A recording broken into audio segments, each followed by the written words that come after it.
नमस्कार दोस्तों, स्वागत है हमारे YouTube चैनल में। आज हम कक्षा 10 का सेंटअप परीक्षा का पेपर करने वाले हैं। इसमें देखिए मैथमेटिक का रहेगा। इसमें 110 हमारा पिन कोड होगा और ऑब्जेक्टिव और सब्जेक्टिव टोटल पूर्णांक 100 का होगा। 21 नवंबर का है। तो चलते हैं अपने क्वेश्चन की ओर। पहला क्वेश्चन है, संख्या का प्रकार बताइए। 1/√1 है, प्राकृत संख्या, परिमेय संख्या, अपरिमेय संख्या, डी नंबर, इनमें से कोई नहीं। तो इसमें हमारा सी नंबर अपरिमेय संख्या होगा। शून्यक का गुणनफल, यदि अल्फा और बीटा द्विघात बहुपद x square plus 2x plus 3 का शून्यक है तो अल्फा इंटू बीटा का मान ज्ञात कीजिए। अल्फा इंटू बीटा बराबर होता है c/a बराबर 3/1 मतलब 3। ठीक है, ये हमारा आंसर हो गया ए हमारा सही है। इसमें बहुपद का के शून्य बहुपद ये है, शून्य कौन सा होगा, तो बहुपद के शून्य का सूत्र लगाएंगे तो हमारा इसमें सी नंबर सही होगा। ठीक है, फिर इसके बाद चौथा है, लासा ज्ञात कीजिए। लासा बराबर हो लासा गुणे मासा बराबर पहली संख्या गुणे दूसरी संख्या होता है। ठीक है, तो इसमें फार्मूला में रखें तो दोनों संख्या का गुणनफल दिया हुआ है 15,870 और मासा बटे में आएगा तो 23। ये आपस में कटेंगे तो ये हो जाएगा 690। ठीक है, ये नंबर इसमें हमारा सही होगा। इसमें मासा पूछ रहा है तो देखिए इन दोनों में जो कॉमन है वही मासा होता है। तो इसमें 2 की घात 3 है, इसमें 2 की घात 2, 2 की घात 2 कॉमन हो गया, 3 की घात 2, 3 की घात 3, तो 3 की घात 2 कॉमन हो गया, गुणे 5 की घात 1, 5 की घात 4, तो 5 की घात 1 कॉमन हो गया। तो क्या हो गया, 2 दूनी 4, 3 तिक्का 9, गुणे 5, 9 36, 36 पंचे 180। तो हमारा बी नंबर इसमें सही हो गया। बहुपद की पहचान कीजिए। निम्नलिखित में से कौन सा बहुपद नहीं है, तो हमारा इसमें 2x ये वाला नहीं, इसी नंबर हमारा इसमें। ठीक है, फिर इसका 7वां नंबर, रैखिक समीकरणों के युग्मों को ये दिया है और इन दोनों का बताना अद्वितीय अनंत है या कोई हल नहीं है, इनमें से क्या नहीं है। तो a1/a2 निकालते हैं बराबर a2 b2 b1/b2 बराबर c1/c2, ये निकाल के देखते हैं। ठीक है, तो इसमें क्या होगा, 1/, क्या आ रहा है 2। ठीक है, फिर इसमें क्या आएगा 2/4। ठीक है, ये कटेगा तो 1/2 हो गया, ये भी बराबर। यहाँ पर क्या आ रहा है माइनस का 8/16, ये आपस में कटेगा तो 2 बार गए, माइनस का 1/8 मतलब ये एक बराबर नहीं। तो a1/a2 बराबर b1/b2 equal to not c1/c2। तो इसका मतलब है इसका कोई हल नहीं होगा, सी नंबर सही होगा। ठीक है, यदि किसी द्विघात बहुपद के शून्य का योगफल 4 है, गुणनफल 1 है, तो द्विघात का बहुपद क्या होगा, तो मतलब होगा एक्स स्क्वायर माइनस बहुपद का योगफल मतलब 4x प्लस बहुपद का गुणनफल 1, ये हमारा हो जाएगा। ये में किस में से मेल खा रहा है, ये हमारा तीसरा नंबर, सी नंबर इसका सही होगा। इसका बाद यदि समीकरण निकाय 4x प्लस ky प्लस 8 बराबर 0 एवं 2x प्लस 2y प्लस 2 बराबर 0, तो एक अद्वितीय होगा। तो इसमें अगर सॉल्व करेंगे तो आएगा इसमें a1/a2 equal to not b1/b2, क्योंकि इसमें रख के देखते हैं तो क्या होगा, 4 अद्वितीय है ना, तो इसका मतलब 4/2 इक्वल टू k/2, 2 इधर आया 8 हो गया, 8/2, 2 से 2 कैंसिल, इक्वल टू नॉट लगाना है। ठीक है, के इक्वल टू नॉट 4, तो बी नंबर हमारा सही हो जाएगा। ठीक है, फिर इसके बाद 10वें नंबर पे चलते हैं। निम्नलिखित में द्विघात समीकरण है, तो इसमें द्विघात समीकरण होगा ये डी नंबर। इसमें डी नंबर अगर सॉल्व करेंगे सब पता चलेगा, ये डी नंबर आएगा। ठीक है, यदि द्विघात समीकरण ये दिया हुआ मूल मूल एक दूसरे के व्युत्क्रम हों तो इसमें क्या होगा, इसमें c बराबर एक होना चाहिए। ठीक है, मूलों का योग क्या होता है, द्विघात समीकरण एक्स स्क्वायर माइनस 6 प्लस 2 बराबर 0, मूलों का योग क्या होगा, मूलों का योग होता है ये 6। ठीक है, तो सी नंबर हमारा इसमें सही हो जाएगा। इसके बाद चलते हैं अगले में 13वां नंबर बोल रहा है x बराबर 6 का आलेख कैसी सरल रेखा है, तो y अक्ष के समांतर होगा, बी नंबर।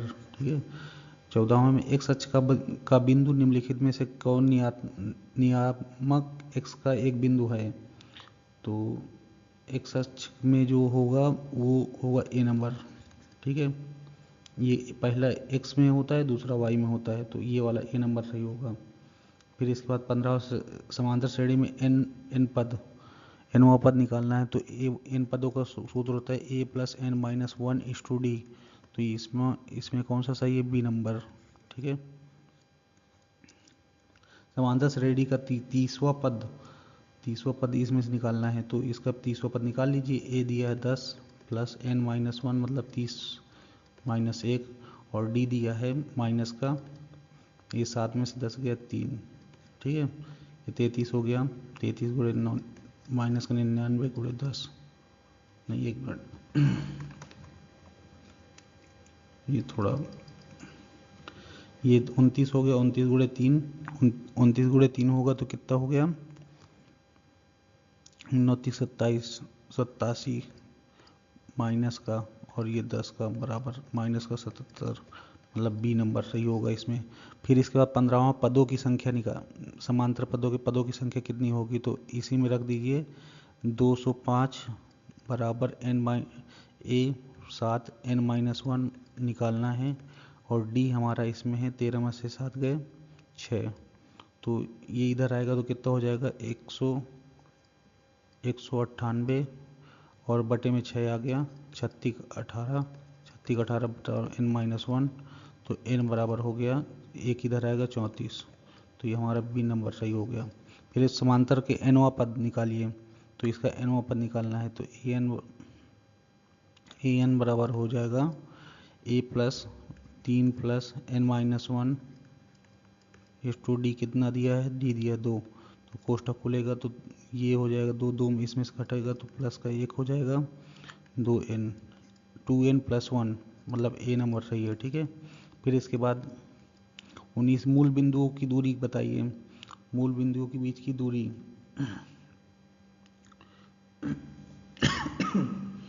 तो इसमें हमारा हो जाएगा, इसमें मूल बिंदुओं के बीच की दूरी होती है x square plus y square होता है, तो इसमें रखेंगे 4 चौक 16 3 तिक्का 9 बराबर आ जाएगा 5,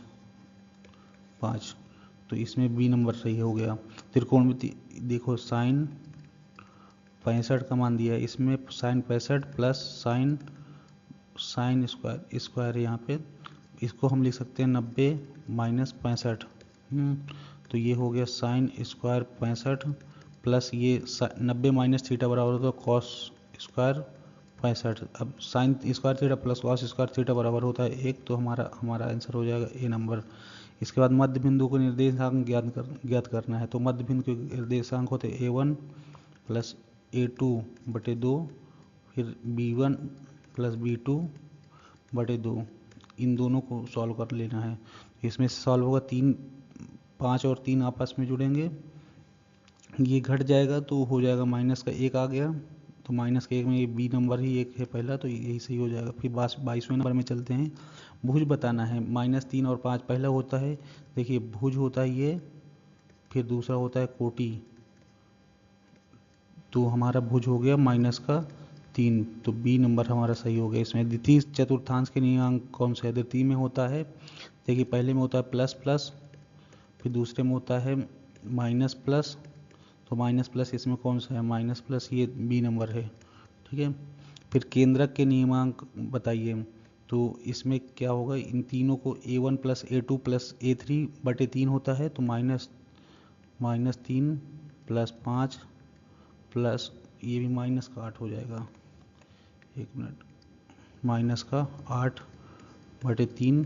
दूसरा क्या होगा 0 -2 + 5/3। तो ये तो हो गया 1। फिर ये कितना होगा माइनस का 8 6 हो गया 6/2 माइनस का 2/1 मतलब B number.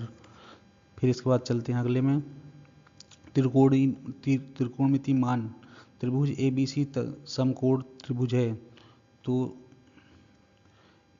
cos A + B का मान देखिए कोण C जो है वो 90 अंश हो गया और A और ये B इन दोनों का जो योग हुआ ये 90 हो गया। त्रिभुज के अंदर तीनों कोणों का योगफल 180 होता है तो कोण A + B क्या हो जाएगा 90 हो जाएगा। तो cos 90 का ही मान हमें इसमें लिख देना। cos 90 का मान होता है 0। तो हमारा ए नंबर सही हो गया। फिर वृत्त की परिधि इतना दी है, इसमें व्यास दिया, वृत्त की परिधि क्या होगा तो वृत्त की परिधि हो 2πr सॉरी 2πr। तो 2πr इसमें पहले इसका आधा कर लेते हैं 2 × 22/7 × 14। ये 7 दूनी 14 22 दूनी 44 44 दूनी 88 88 हमारा बी नंबर सही हो गया। फिर इसके बाद वृत्त की सबसे लंबी जीवा किसे कहते हैं तो व्यास को कहते हैं B number. tan θ × cot θ tan θ इसका उल्टा होता है 1/tan θ। ये आपस में कट गए तो आएगा हमारा 1 B number. tan 35 × tan cot 78 ये इसका मान किसके बराबर होगा तो tan 35 1 मिनट tan 35 + cot 78 बटे इसको क्या लिख सकते हैं इसको लिख सकते हैं cot 90 - 35 प्लस इसको लिख सकते हैं tan 90 - 78। तो ये सेम हो जाएंगे तो आपस में कट जाएंगे। जब ये आएगा tan 35 हो गया ये भी सेम आ जाएगा तो हमारा आ जाएगा बी नंबर ए नंबर सही है। फिर इसके बाद अगला बोल रहा है यदि sin θ बराबर a/b है मतलब sin θ बराबर लंब बटे कर्ण होता है तो लंब हमारा दिया गया है a और कर्ण दिया गया है b। तो हमारा तीसरी भुजा जो रहेगी वो आ जाएगी हमारी तीसरी भुजा हो जाएगी कर्ण का स्क्वायर b² - a² का √। ये हमारा तीसरी भुजा हो गई इसे आधार बोलते हैं ठीक है। तो cos θ बराबर होता है आधार बटे कर्ण तो √b² - a² बटे कर्ण क्या है b। तो इसमें हमारा सही होगा बी नंबर। फिर इसके बाद cot θ sin θ बराबर 1/2 दिया है तो sin θ बराबर 1/2 का मान होता है sin 30। तो sin 30 थीटा कैंसिल थीटा का मान आ गया साइन से साइन कैंसिल 30 आ गया तो cot 30 का मान क्या होगा √3। तो हमारा इसमें कौन सा एक मिनट cot 30 का मान हो गया 1/√3। तो 1/√3 ए नंबर हमारा सही होगा। 32 नंबर में दिया है √tan 2θ बराबर 3। तो tan 2θ बराबर 3 बटे √3 हो जाएगा। इसको हम क्या लिख सकते हैं √3 × √3 बटे √3 ये कैंसिल तो बचा क्या tan 60 हो गया ये √3 का मान। तो tan से tan कैंसिल तो 2θ बराबर 60 तो θ बराबर 30।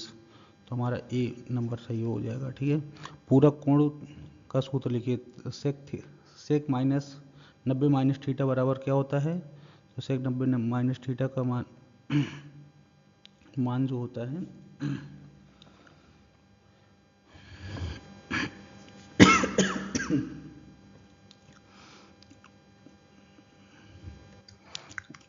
इसमें हमारा होगा cosec θ। ये cosec θ है cosec θ बी नंबर सही होगा ठीक है। फिर इसके बाद चलते हैं अगले में त्रिज्या खंड का त्रिज्या दिया गया है 34 नंबर का।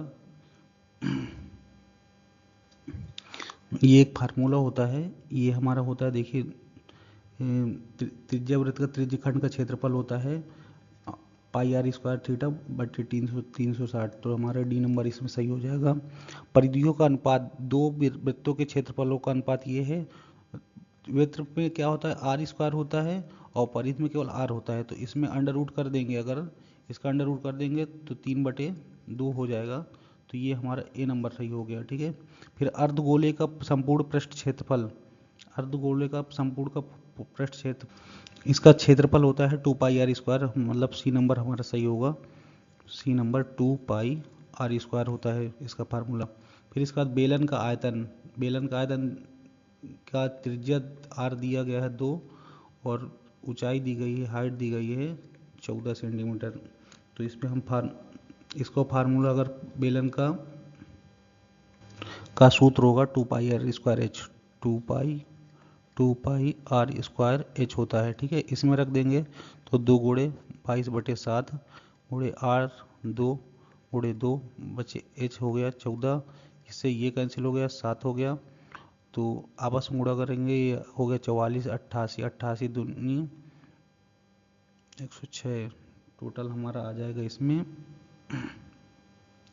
37 नंबर में 176। ए नंबर हमारा सही हो जाएगा, ठीक है। फिर इसके बाद होता है इसमें पाई आर स्क्वायर नहीं, पाई आर एच होता है केवल, तो एक ही होगा, तो हमारा 176 आएगा। फिर ये गोले का आयतन, यदि किसी गोले का व्यास 14 सेंटीमीटर है, व्यास मतलब त्रिज्या हमारी हो गई 7 सेंटीमीटर, तो उसका आयतन निकालिए। तो इसका सूत्र होता है 4/3 पाई आर क्यूब, ठीक है। तो इसमें देखिए सब में बटे में 3 है, तो 3 काटने की जरूरत नहीं है, 4 गुणे 22/7 और सब। फिर इसके बाद इसमें आर का मान रखेंगे, आर का मान है 7 गुणे 7 गुणे 7, तो 3 बार 7 रखेंगे, एक 7 इससे कैंसिल हो जाएगा, 2 7। जब इसका पूरा कैलकुलेशन करेंगे तो हमारा आएगा 43 12/3 सेंटीमीटर क्यूब, ठीक है। तो हमारा बी नंबर इसका सही हो जाएगा। फिर इसके बाद शंकु का वक्र का पृष्ठ क्षेत्रफल, किसी शंकु का आधार की त्रिज्या 5 सेंटीमीटर है, तिर्यक ऊंचाई इतना है, तो इसका होता है पाई आर एल, ठीक है। इसमें पाई ये है, इसमें सब में पाई दिया हुआ है, ठीक है। तो इसमें निकाल लेते हैं, पाई का मान नहीं रखेंगे, आर का दिया है 5 और एल दिया है 13 और पाई वैसे ही रख देना है। तो 13 बचे 65 पाई सेंटीमीटर स्क्वायर, तो बी नंबर हमारा सही हो जाएगा, ठीक है। फिर अगला है घन, घन का यदि घन का की भुजा 5 सेंटीमीटर, संपूर्ण पृष्ठ क्षेत्रफल 6 गुणे भुजा होता है 5 गुणे 5, तो 5×5 = 25, छक्का हो गया 150, तो हमारा आ गया ए नंबर सही है, ठीक है। फिर प्रथम 20 प्राकृत संख्याओं का योग क्या होगा, प्रथम 20 प्राकृत संख्याओं का योग, तो इसमें सूत्र रख देंगे n/2 a + l। तो a हमारा दिया है 1, प्रथम मतलब कि 1 से लेकर 20 तक, और आखिरी पद दिया 20, और यहाँ टोटल संख्या है 20/2, तो क्या हो जाएगा 10, ये हो गया गुणे 21 बराबर 210, तो हमारा बी नंबर सही हो गया। बहुलक, बहुलक मतलब जिसकी संख्या अधिक हो, इसमें 3 3 3 3 4 बार है, तो 3 ही इसमें इसका बहुलक हो जाएगा, ठीक है। फिर समांतर माध्य निकालना है, तो समांतर माध्य का सूत्र होता है a/b/2, ठीक है, a + b। माध्यक निकालना है, किसी बारंबारता सारणी का माध्यक बहुलक क्रमशः 28 और 16 दिए गए, माध्यक क्या होगा, तो इसमें का माध्यक हमारा अगर निकालेंगे तो इसमें का माध्यक हमारा सी 24 नंबर सही आएगा, ठीक है। माध्यिका निकालना है, इसको पहले सबसे पहले क्रम से लिखेंगे, 1 2 3 नहीं है, फिर इसके बाद 4 है, फिर 5, फिर 6, फिर इसके बाद 7, फिर और क्या है 9 है, तो 3 इधर गए 3 इधर गए, बीच में क्या बचा, बीच में जो बचा 5, तो हमारे बीच की जो माध्यिका है वो 5, हमारा बी नंबर सही हो गया। प्रायिकता बताइए, निम्नलिखित में से कौन सी ऐसी घटना प्रायिकता नहीं हो सकती है, तो देखिए 3/5 ये 1 से कम है, 25% मतलब 1 से कम, ये भी 1 से कम, 1 से कम यही एक बचा है, मतलब 1 से ज़्यादा प्रायिकता नहीं होती है, तो इसका मतलब कि ए नंबर हमारा सही है। फिर इसके बाद निश्चित घटना की प्रायिकता होती है 1, ठीक है, ए नंबर सही है, अभी बताया। फिर बेलन की ऊंचाई, एक ठोस गोले की त्रिज्या 9 सेंटीमीटर पिघलाकर एक ठोस बेलन बनाया गया जिसकी त्रिज्या 6 सेंटीमीटर है, बेलन की ऊंचाई ज्ञात कीजिए। तो यहाँ पर दिया गया है, देखिए यहाँ 6 नहीं, यहाँ 9 सेंटीमीटर है। एक ठोस गोले जिसका त्रिज्या 9 सेंटीमीटर पिघलाकर एक बेलन बनाया गया जिसकी त्रिज्या 9 सेंटीमीटर है, तो ऊंचाई ज्ञात कीजिए, ठीक है। तो फार्मूला होता है इनका, देखो दोनों को चाहे जितना पिघला लीजिए, दोनों का जो आयतन होगा वो सेम होगा। तो एक का आयतन होता है πr²h, ये बेलन का हो गया, और गोले का होता है 4/3 πr³। पाई से पाई कैंसिल, अरे सॉरी आर कैंसिल कर दिए, तो इसका आर क्या है, बेलन का जो त्रिज्या है वो 9 ही है, 9 × 9 × h बराबर 4/3, और आर ये इसका भी 9 ही 9 है, ठीक है। तो ये 2 9 तो इधर कट गए, 1 9 बचा, 3 3 चौक 12, एच का मान आ गया 12, तो हमारा ए नंबर सही हो जाएगा, ठीक है। सूर्य का उन्नयन कोण किसी स्तंभ की ऊंचाई की जमीन पर छाया लंबाई बराबर है, तो उन्नयन कोण क्या होगा। तो देखिए ये और ये अगर दोनों भुजाएं बराबर है, ये 90 अंश में रहेगा, ठीक है। तो इसका बोल रहा है उन्नयन कोण क्या होगा, तो ये हमेशा 90 के आधे होंगे, 45 डिग्री ये होगा, 45 डिग्री ये होगा, तो इसका हमारा सी नंबर सही होगा। अभाज्य संख्याओं का मासा, यदि अभाज्य संख्याओं का जो मासा होता है ए बी दोनों का गुणनफल होता है, ठीक है, तो डी नंबर हमारा इसमें सही होगा। तो धन्यवाद दोस्तों, अगर वीडियो अच्छा लगा हो तो लाइक करें, सब्सक्राइब करें, फिर मिलते हैं अगले वीडियो में।